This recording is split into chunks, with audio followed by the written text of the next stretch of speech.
আসসালামু আলাইকুম। তো সকাল সকাল ঘুম থেকে উঠেই আমি রান্নাঘরে চলে আসছিলাম কোরবানির মাংস রান্না করার জন্যে। আমি আগের দিন সন্ধ্যার সময় আমি মাংসটাকে খুব ভালোভাবে কষিয়ে নিয়েছিলাম, আর এখন পরের দিন সকালবেলা এটাকে একদম পুরোপুরিভাবে রান্না করে নিলাম। আমার আম্মু আসতেছে আজকে বলতে রাতে আসবে, যখন আমি ভিডিওটা আপলোড করবো অলরেডি সে চলে আসছে, হজ থেকে আসবে। তো ভাবলাম কোরবানির মাংস একটু রান্না করে মার বাসা পাঠিয়ে দিব, আম্মু এসে খাবে। তো ওইখানে মাংসটা হতে থাক, আর আমি চলে আসছিলাম বেডরুমে বেশ কিছু ঝুল পড়েছে, আর ফ্যানটাও ময়লা হয়ে গেছে, এগুলো পরিষ্কার করতে হবে।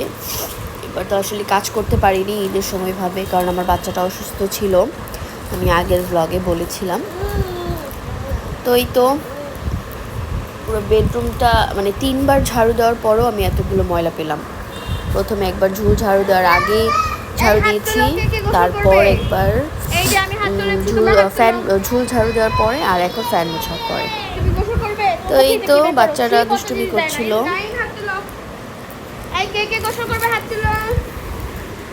ওকে, তুমি গোসল করবে? আচ্ছা ঠিক আছে, তুমি গোসল করবে না?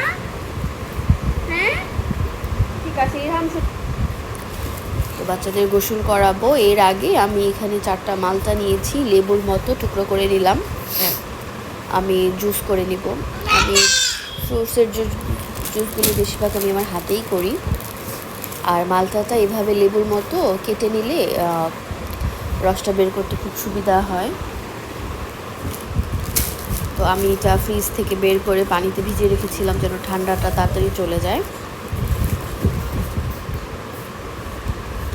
এই তো মাশাআল্লাহ 2 ছেলেকে গোসল করিয়ে এখন ওদেরকে আমি জুসটা দিয়ে চলে যাব অন্যান্য কাজ করতে। মাশাআল্লাহ ওয়াশিং মেশিনে কাপড় দিয়েছিলাম, সকালে একবার দিলাম, এরপর আমি আবার দিয়েছি, অনেক কাপড় হয়েছে। এগুলো এখন উঠিয়ে শুকাতে দিব। এর মধ্যে আমার হাজব্যান্ড ঘুম থেকে উঠে গেছে, সো ওর খাবার সকালে নাস্তা হচ্ছে ডিম সিদ্ধ, একটুখানি কি বলে এটা, কিশমিশ আর খেজুর, চিয়া সিডের পানি দেই, বাট আজকে আমি ভিজাতে ভুলে গেছি। এরই মধ্যে সব রান্না শেষ করে খাওয়া দাওয়া করে বিকেলবেলা আমি ঘুমিয়েছিলাম। ঘুম থেকে উঠে দেখি আমার হাজব্যান্ড একটু বাইরে গিয়েছিল, এই কেক স্যান্ডউইচটা নিয়ে আসছে, এটা খুবই ভালো লাগে আমার বাচ্চারা, আমি খুব পছন্দ করি।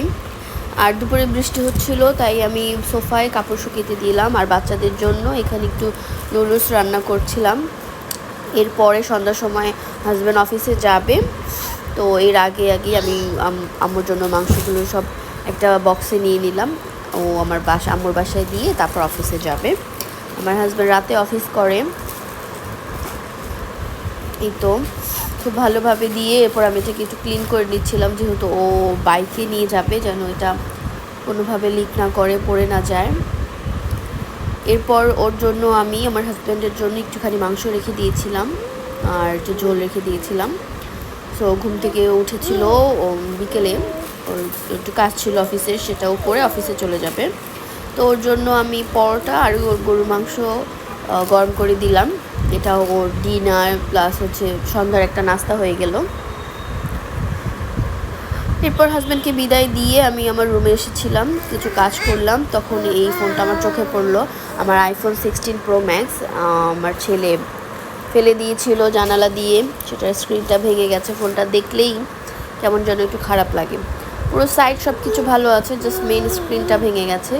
আর বাংলাদেশ থেকে আমি এটা লাগাতে চাচ্ছি না, দেশের বাইরে কোথাও গেলে দেখি তখন লাগাবো।